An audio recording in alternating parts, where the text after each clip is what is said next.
Teru Ichiban here. So, the Marvel Cinematic Universe. We've already done Civil War. Doctor Strange came and went. There's only a few more movies before we get to the Avengers Infinity War. Guardians of the Galaxy is in a couple of months. Spider-Man Homecoming is upcoming.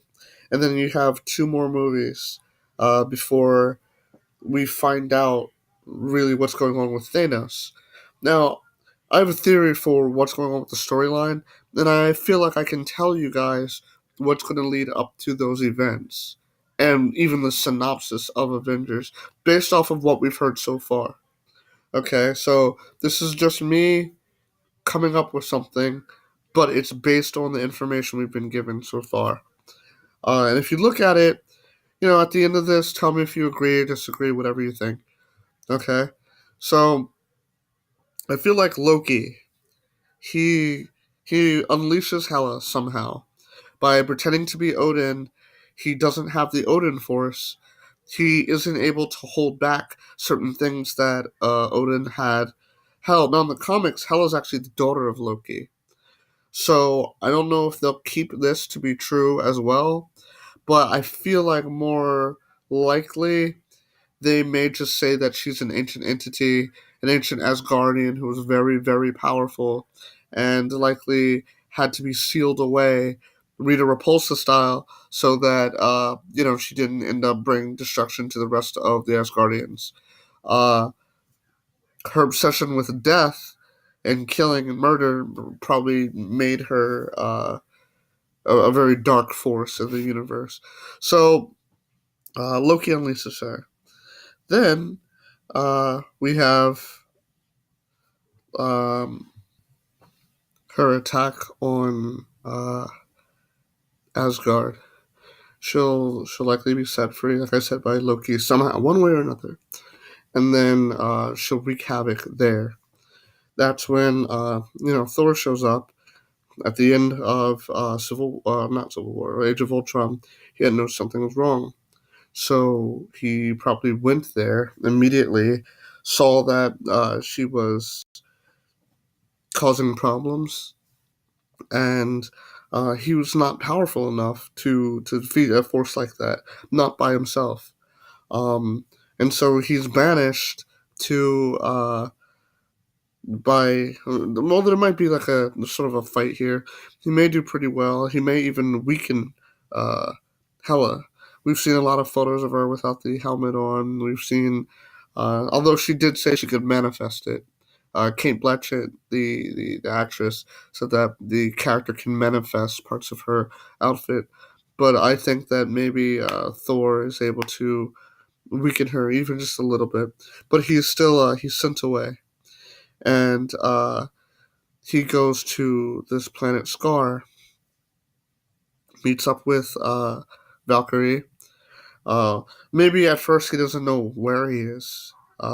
There's a lot of powerful people, there's a lot of warriors, but he doesn't know where he is. And then he sees Valkyrie, uh, drinking beers, hanging out, just doing whatever. He realizes he's not in Valhalla. He's clearly been warped to a place, and he thinks that he has an ally in her, but she's been hiding out away from Asgard. Maybe she knew that Loki snatched the kingdom from Odin. Maybe she was just disillusioned from her job and just likes fighting here on the side.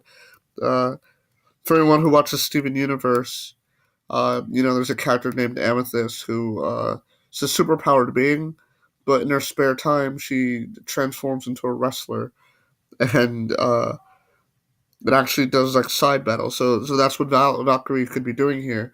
Even though she's this powerful Asgardian, she does these side battles. So anyway, uh, she does not want anything to do with Thor and takes him to the Grand Master. And life finds a way. He makes Thor into the short-haired Thor we've seen. He takes the hammer, takes Mjolnir, and makes him into a battle contestant for his amusement. Now, somehow, Hulk has been here this whole time and has been fighting. I think that, and they said that in the interviews that Hulk is something we haven't seen before. They said that people on YouTube, like commenters, reviewers, they suggested that Hulk has become some sort of more Hulk-like version of himself. I disagree. I think Hulk and Bruce Banner have actually unified. They've become more of one as opposed to two separate beings. I think Marvel wants to take Hulk in the direction of being one character, since they're not doing individual movies, than this double-sided Jekyll and Hyde character you see a lot. So his time here has unified the two, and so he's the Hulk persona is more and more intelligent. He's more like Bruce Banner. They're more unified, and so he's able to speak with people, have full conversations. He's able to articulate what he wants, but what he does want is to battle. But because he lets out that rage, he's not as rageful as he maybe once was. Maybe, uh, but he does love to fight. So he actually does fight Thor, and they have that battle out. And maybe Thor, reminds him of why Earth wasn't something to run from. He explains that there is a place for the Hulk in helping people, that saving the world, that being an Avenger was something that gave the Hulk purpose. Maybe. So, Hulk and Thor break out there. They beat the shit out of all the other contestants and fighters. And they maybe make their way to the Grandmaster. Obviously, I doubt there's going to be a fight with him, but they basically make it clear that they're not going to be pawns anymore. So the Grandmaster is cast aside. His entire planet, if there's any sort of control collars or things like that, they're destroyed. And these characters are making their way out. They're looking for Mjolnir. So maybe Valkyrie sees that Thor has changed. He's not the arrogant prick that he used to be. He's not the child that he once was. And so she's willing to actually fight beside him. And so and go back to Asgard. So anyway, that happens. And then they go back to face Hela. Hela, it's going to turn out, is who Thanos was finding the Infinity Stones for.